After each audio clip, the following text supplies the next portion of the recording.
एक ॲडवाईस आहे की never put on it go to sleep with your makeup on. Exactly. नाही ते मी Never. पाळतेच. म्हणजे अगदी रात्री 3 वाजता किंवा पहाटे 4-5 वाजता जरी घरी पोचलो शूटिंग करून तरी मेक शुअर फक्त ते होतं तेवढंच की मग ती अगदी 100% क्लीन करण्यासाठीचा जो वेळ आहे Right, तो right, कदाचित right. दिला जात नाही त्या वेळामध्ये पर्टिक्युलर. ओके, ठीक आहे. So let's proceed with photo facial तुमच्यासाठी. येस, चालेल. All excited. ओके.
तर शीतलताईंनी फोटो फेशियल ही ट्रीटमेंट केली आणि ती ट्रीटमेंट पूर्ण झाली आहे. त्या माझ्यासोबत बसल्या आहेत.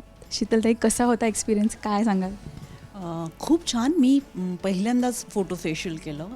ह्यापूर्वी वेगवेगळ्या केलेल्या आहेत फेशियल्स, पण हे लेझर ट्रीटमेंट ह्यात होती आणि कालावधी कमी होता पण त्याचा इफेक्ट इतका छान आला आहे की मला आमचे कॅमेरामन आहेत त्यांनीसुद्धा पहिली कॉम्प्लिमेंट दिली की आधीपेक्षा खूप छान तुमची स्किन दिसते. आणि मला स्वतःलाही असं जो एक रेडनेस होता माझ्या स्किनवर तो कम्प्लिटली म्हणजे लाईक अ मॅजिक तो खूप खूप कमी झाला आहे आणि मला फ्रेश वाटतं. एक 10-15 मिनटाचा त्यांनी मास्क लावला होता तर मी झोपून पण गेले होते 10 मिनिट्समध्ये. तुमचे जे कन्सर्न्स होते की रेडनेस आहे आणि थोडे पॅचेस आहेत ते तुम्ही क्लिअर बहुतेक झालेत, ऑलमोस्ट क्लिअर? हो, म्हणजे ऑफकोर्स ही प्रोसेस आहे, म्हणजे दर महिन्याला ही करावी लागेल तर त्याचे उत्तम रिझल्ट्स मिळतील. पण पहिल्या सिटिंगमध्ये सुद्धा म्हणजे दिसावा इतपत बदल स्किनमध्ये डेफिनेटली. आणि मला ना खूप छान फ्रेश वाटतं आहे आत्ता राईट नाव. मला वाटतं हे सगळ्या गोष्टींचं कॉम्बिनेशन आहे. एकतर सुट्टीचा दिवस आहे, बाहेर छान पाऊस आहे, वातावरण पण असं थंड आहे छान आणि ह्यांनी जी ट्रीटमेंट केली तर त्याचासुद्धा फायदा झाला आहे. So thanks to you Rajeshree Marathi. शूटिंगच्या वेळी टचअप सतत होत राहतं, मेकअपचे थप बसत राहतात, पण जेव्हा तुम्ही घरी असतात तेव्हा काय काळजी घेता स्किनची? आणि आता बोलताना पण तुम्ही म्हणालात की तुम्ही डाएट फॉलो करताय, तर कशा प्रकारे काळजी घेता? होम रेमेडीज काय ट्राय करता? स्किन वाईज तर शक्यतो जसं तू म्हणालीस की सतत मेकअप होत असतो, म्हणजे ऑलमोस्ट 14 तास किंवा 15 तास मेकअप नुसतं राहत नाही तर तो सतत त्याच्यावर थरच्या थर चढत असतात. तर त्याच्यामुळे शक्यतो घरी असेल तेव्हा नो मेकअप हा एक अगदीच पहिला गोल्डन रूल आहे जो मी पाळते. पण सनस्क्रीन लावते घरात असले तरी, डॉक्टरने प्रिस्क्राईब केलेत ते तेवढं मी वापरते. आणि ऑलोवेराचं ना झाड आहे माझ्या घरामध्ये, सो जर वेळ मिळाला हे केला तर तेवढं मी लावते. किंवा दुधाने क्लिन्स करण्याचा मी प्रयत्न करते, म्हणजे मेकअपचे क्लिन्झिंग प्रॉडक्ट्स आहेतच पण प्लस मग दुधाने पण मी असं वाचलं होतं तर त्याच्यामुळे मग मी ते त्याच्यात गुलाब पाणी असं वगैरे घालून थोडंसं क्लीन करण्याचा प्रयत्न करते. शक्यतो मी वाफ वगैरे घेत नाही माझ्या स्किनच्या अनेक गोष्टींमुळे, सेन्सिटिव्हिटी आणि वगैरे, त्याच्यामुळे वाफ घेणं शक्यतो टाळते. पण हे करते. आणि घरगुती उपाय म्हणजे ना असं जायफळ मायफळ जे आहे ते दुधात उघडून लावायचं असतं फॉर डागांसाठी वगैरे. पण आता ऑफकोर्स हे माहिती असलं तरी शूटिंगच्यामुळे मला वेळ मिळत नाही आणि वेळ मिळाल्यावर इतकी थकलेली असते मी की तिकडे थोडंसं दुर्लक्ष होतं, पण ते करायला नको, पण तरी ते होतं. आणि आता जेव्हा मी आता या डॉक्टरांना भेटले तर पुन्हा एकदा आता मला ते एक असं मी मनाशी आता एक खुणगाट बनली आहे की आता जरी आपल्याला वेळ मिळाला तरी थोडा आळस, थोडा झटकून एक 10 मिनटं तरी आपण ते करूया असं म्हणून. आणि डाएटिंग असं म्हणशील तर ना मी खूप मला खायला आवडतं, म्हणजे मग फूडी असं. त्यामुळे मी शक्यतो डाएट्स असं मी कुठलेही पदार्थ त्याच्यात वर्ज्य करत नाही. पावसाळा म्हटल्यानंतर कांदा भजी खावीशी वाटणारच, आणि ती मला वाटतं वाटायलाच हवी. आणि ते असं वाटलं की तुमचं मन न मारता तुम्ही ती खायला हवी, प्रोव्हायडेड तुम्ही ती किती खाताय. म्हणजे असं 2-2 प्लेट अख्ख्या असं एवढं कांदा भजी वगैरे किंवा समोसा मला खूप आवडतो.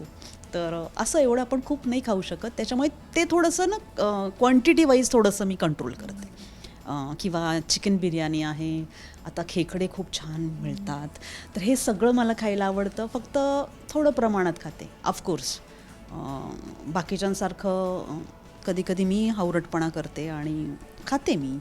मला असं वाटतं सतत असं मनावर ताबा ठेवणं, कंट्रोल करणं हे शक्य नाही आपल्याला.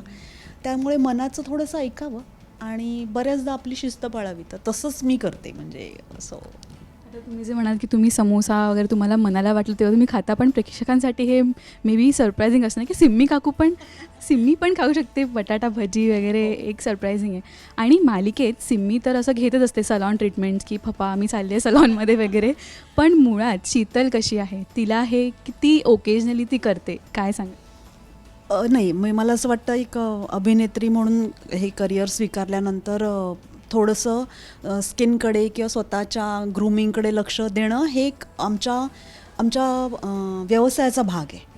म्हणजे त्यामुळे आम्ही दिसणं, मी असं नाही म्हणत की तुम्ही सतत सुंदरच दिसायला हवं, पण हेल्दी दिसणं आम्हाला इम्पॉर्टंट वाटतं.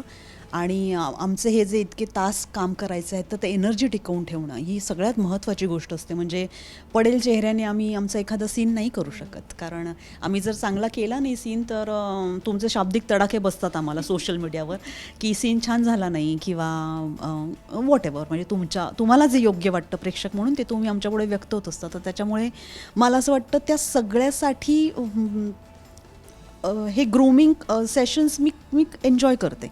मला आवडतं पॅम्परिंग. आणि थोडंसं हे ना सेल्फ लव्हकडे जाणारं आहे, स्वतःवर प्रेम करण्याची ही गोष्ट आहे. थोडीशी मी टाईम आपण असं म्हणूया, कारण आपण इतरांसाठी खूप काही काही करत असतोच, पण असं कधीतरी महिन्यातून एकदा किंवा 15 दिवसातून एकदा स्वतःसाठी असा हा थोडासा वेळ मला आवश्यक वाटतो. तर मी एन्जॉय करते. सिरियलमध्ये म्हणजे तुमचा लुक असा वेस्टर्न आणि थोडासा मॉडर्न दाखवला आहे, पण तुम्ही मुळात काय एन्जॉय करता, ट्रेडिशनल की वेस्टर्न आउटफिट्स? नाही, मी असं त्याला कंपार्टमेंट्स नाही करणार. I think I like contemporary styles. तर शिवाय त्या ऑकेजनसाठी किंवा त्या आपण जो काही सण आहे, उत्सव आहे, तर त्यावेळी ऑफकोर्स म्हणजे मला गणपती दर्शनाला जीन्स घालून जायला नाही आवडत. तर तेव्हा मी शक्यतो म्हणजे साडी नेसावी किंवा पंजाबी ड्रेस घालावा किंवा असं काहीतरी, म्हणजे मी तसं डोक्यात असतं माझ्या. आणि कम्फर्ट हा सगळ्यात महत्त्वाचा मला पार्ट वाटतो. म्हणजे more than fashion, more than what's in trend, मला असं वाटतं तुम्ही कम्फर्टेबल असाल ते कपडे तुम्ही घाला. आणि शिवाय असे कपडे घाला जे तुम्ही छान कॅरी करू शकता.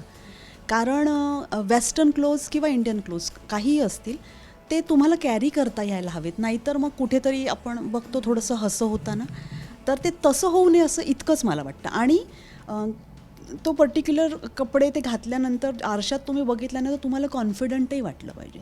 सुंदर दिसणं हा वेगळा मुद्दा झाला, कारण सुंदरतेच्या व्याख्या प्रत्येकाच्या वेगळ्या आहेत. त्याच्यामुळे तुम्ही प्रत्येकजण तुम्हाला सुंदर म्हणेलच असं नाही. आणि मला असं वाटतं कोणीतरी तुम्हाला सुंदर म्हणण्यापेक्षा आरशात बघून तुम्हीच स्वतःला तुम्ही छान दिसताय, सुंदर दिसताय हे म्हणता यायला हवं. आणि कॉन्फिडन्स इज द की असं मला वाटतं. त्याच्यामुळे ह्या गोष्टी माझ्यासाठी खूप इम्पॉर्टंट आहेत. म्हणजे मला कोणी इतर सुंदर म्हणू ना म्हणू, माझे ड्रेसेस खूप छान दिसतेस किंवा हा ड्रेस छान आहे असं दुसऱ्याने कोणी म्हणू ना नको, ते मी स्वतःला आरशात बघितल्यानंतर आधी म्हणते. आणि मला ते खूप इम्पॉर्टंट वाटतं.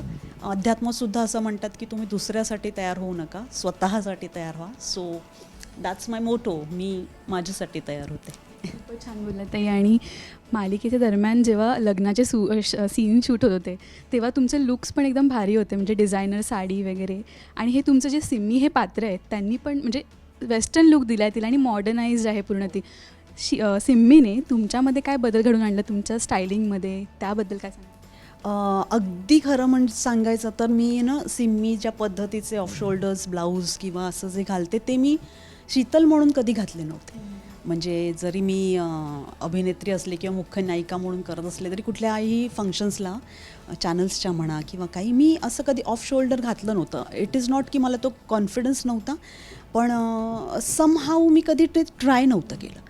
आणि एक मला असं एक अभिनेत्री म्हणून असं वाटतं की बऱ्याचदा भूमिकेच्या आड राहून ना आम्हाला बऱ्याचदा आमच्यातले जे काही इनिव्हेशन्स म्हणूया, ज्या काही गोष्टी असं वाटत असतं की हे आपल्याला नाही जमणार किंवा बरं दिसणार नाही, ते पण जेव्हा भूमिकेतून जेव्हा आम्ही ते घालतो, कपडे परिधान करतो, तर ते कदाचित छान वाटून जातं. तर तसं मला असं वाटतं ह्या सिम्मीच्या भूमिकेने मला दिलं. मला ऑफ शोल्डर ब्लाउजेस कॅरी करण्याचा एक कॉन्फिडन्स नव्हता, मी अगदी प्रामाणिकपणे सांगते, किंवा ते माझ्यावर छान दिसेल का असं मला वाटत होतं. मला वाटतं माझे दंडच फार जाड आहेत का किंवा असं.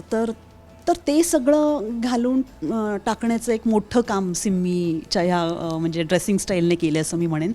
त्यामुळे आता आणि मला असं वाटतं की मी ना मध्यम वर्गातून आले, त्याच्यामुळे एक काय कपडे घालावेत ह्याचं एक थोडंसं लहानपणापासून एक डोक्यावर संस्कार असे होतात. ऑफकोर्स माझ्या माझी आई खूप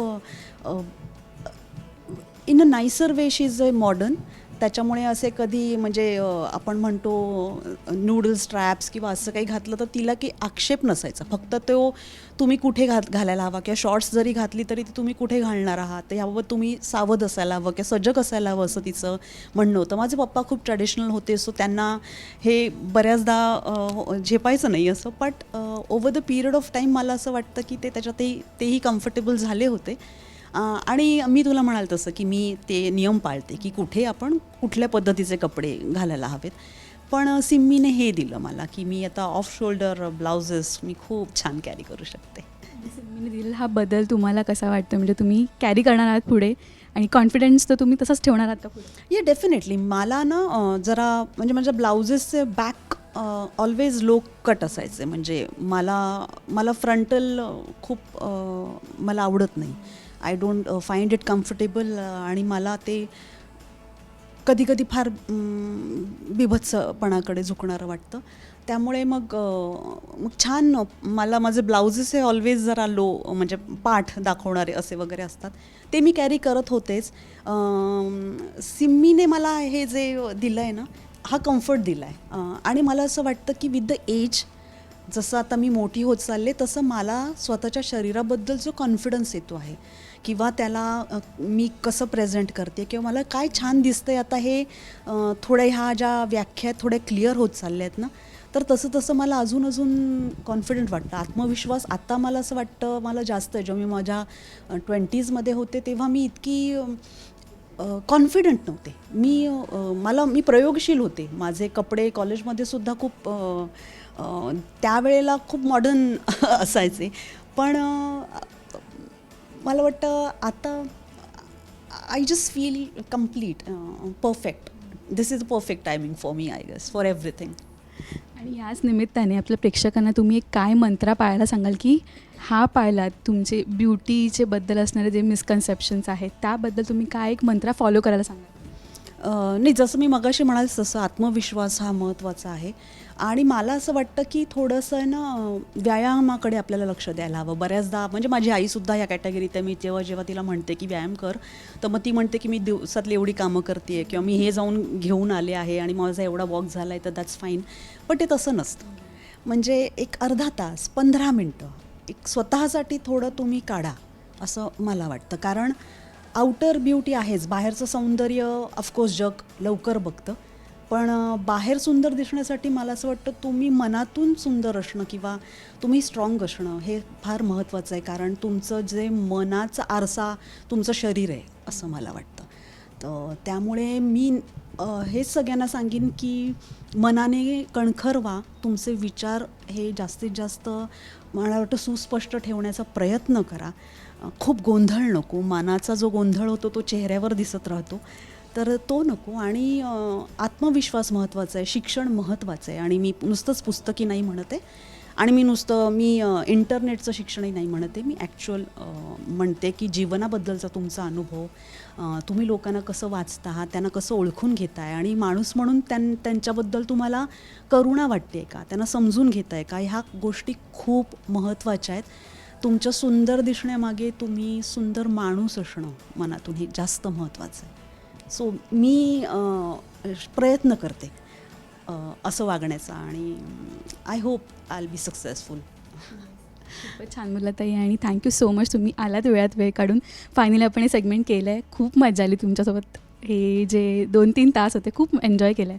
तुम्ही काय सांगाल? Thank you Atisha, thank you so much. आणि मला असं वाटतं प्रेक्षकांना कदाचित काहीतरी असं खमंग वगैरे हवं होतं, पण मी फारच काय म्हणूया शिक्षकी वगैरे असं बोलले असेल, बट दॅट्स मी अशीच आहे. आणि सिमी म्हणून तर बघतात, पण आज शीतलला भेटलेत तर शीतल अशी आहे. हो नक्कीच, म्हणजे ती शीतल अशीच आहे. येस. आणि अतिशा थँक्यू टू यू आणि राजश्री मराठी, कारण हा एक खूप वेगळा अनुभव होता माझ्यासाठी.